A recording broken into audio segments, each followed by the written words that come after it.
श्रीलंका की textile industry तरक्की याफ्ता थी। ये दुनिया में सबसे बड़ा टायर प्रोड्यूसर था। ये दुनिया में सेहत की बेहतरीन जगह तस्वुर होती थी, जहां एवरेज इनकम इंडिया और बांग्लादेश से दुगनी थी। मगर आज इसकी मैशत तबाह हो चुकी है। हुकूमत कर्ज की अदायगी के काबिल ही नहीं, इन्फ्लेशन काबू से बाहर है। गैर मुल्की रिजर्व न होने से ये खुराक, तेल और अद्वियात तक खरीदने के काबिल नहीं। स्कूलों समेत तमाम बुनियादी इंफ्रास्ट्रक्चर तबाह हो चुका है। ऐसे में अहम तरीन सवाल ये है कि आखिर ये सब कुछ किसने किया?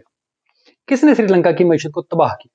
पाकिस्तान में हमारे सियासतदान एक दूसरे पर इल्जाम लगाते हैं कि ये मुल्क को श्रीलंका बनाना चाहता है, वो उस मुल्क को श्रीलंका बनाना चाहता है, लेकिन कोई भी असल वजह को समझने और उन्हें बयान करने के काबिल नहीं, क्योंकि शायद उनके हामियों को सिर्फ एक लाइन की जरूरत है ताकि वो मुखालफिन पर हमला कर सके। ये इंतहाई गलत रवैया है। इस मसले को समझने के लिए हमने ये वीडियो तैयार की है। क्रिप्टो बाबा के साथ मैं हूं Ali Rehan. So let's dive in.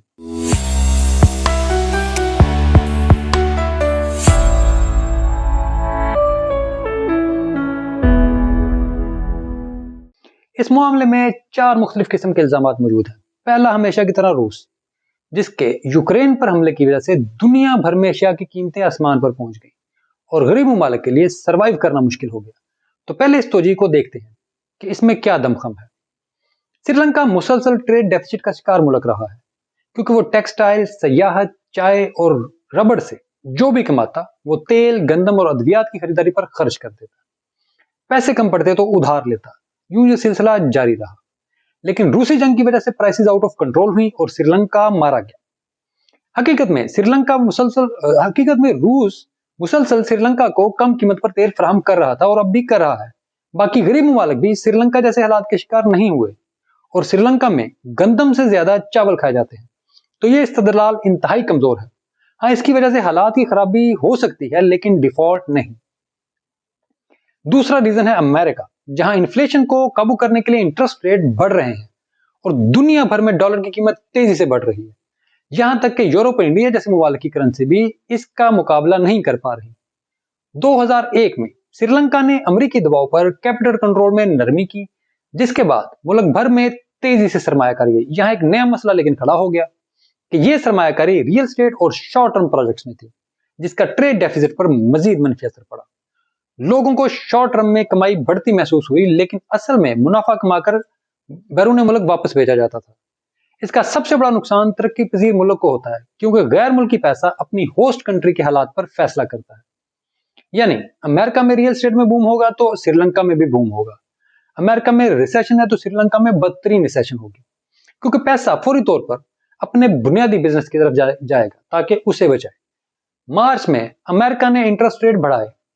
मार्च में ही श्रीलंका की करेंसी तबाह हुई, लेकिन इसके बाद श्रीलंका की तमाम इंडस्ट्री में बूम इसी गैर मुल्की सरमायाकारी की वजह से ही आया था। अब अपने तीसरे किरदार चीन को देखते हैं, जो श्रीलंका को सबसे ज्यादा उधार देने वाला मुल्क था।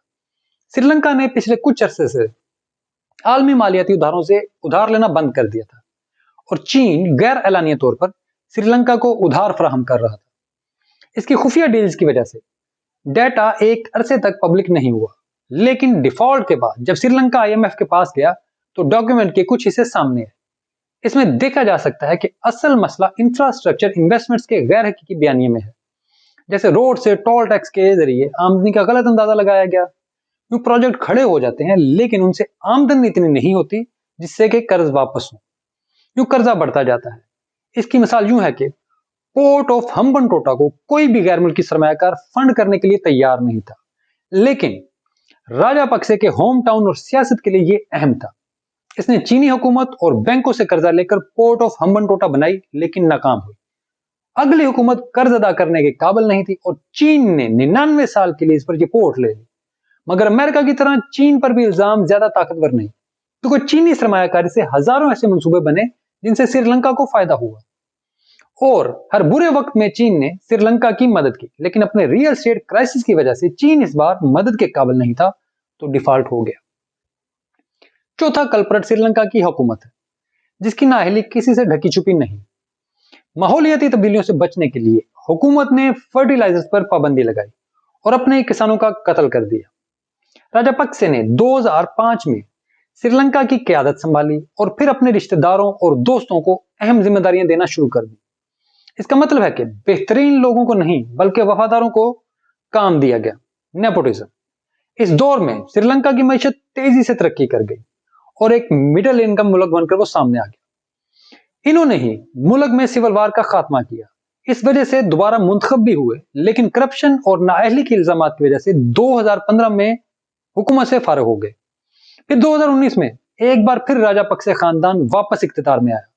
उन्होंने दहशतगर्दी और टैक्स खत्म करने का ऐलान किया।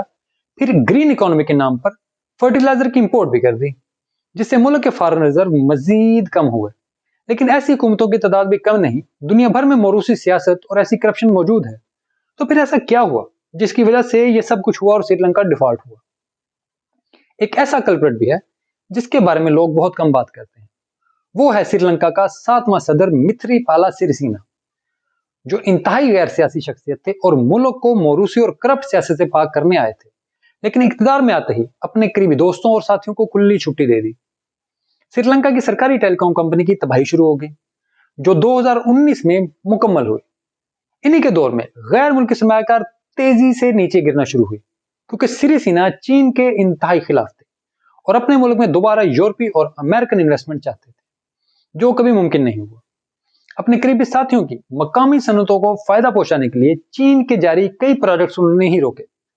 सिरिसेना ने चैनलों पर पाबंदी आयद की और तनकीद करने वाले सहाफियों पर क्रैकडाउन किया। वो अपने गैर रवायती जुमलों की वजह से भी इंतहाई मशहूर थे। मुखालफिन के खिलाफ जारहाना बयानबाजी उनका तुर्रा इम्तियाज थी। इनकी गैर रवायती पॉलिसियों और अचानक स्ट्रेटजी की तब्दीली ने श्रीलंका की मईशत को घुटनों पर बिठा दिया, जिसकी वजह से इन्हें इख्तियार से निकाला गया। इसके बाद आकर राजापक्से खानदान मुसलसल दबाव में रहा और कभी भी दुरुस्त फैसले नहीं कर सका। उन्होंने भी टैक्स कट जैसे गैर हकीकी फैसले किए और बिल आखिर डिफॉल्ट हो गया। फिर भी किसी एक वजह को श्रीलंका के डिफॉल्ट की वजह करार नहीं दिया जा सकता, क्योंकि बहुत से अवामल ने मिलकर एक खूबसूरत मुल्क को उजाड़ा है। उम्मीद है कि हम भी पॉपुलिज्म से निकलकर मंतक की बात करेंगे और इंशाल्लाह पाकिस्तान को श्रीलंका नहीं बनने देंगे। अगर आपको ये वीडियो पसंद आई है तो इसे लाइक और चैनल को सब्सक्राइब जरूर करें। शुक्रिया।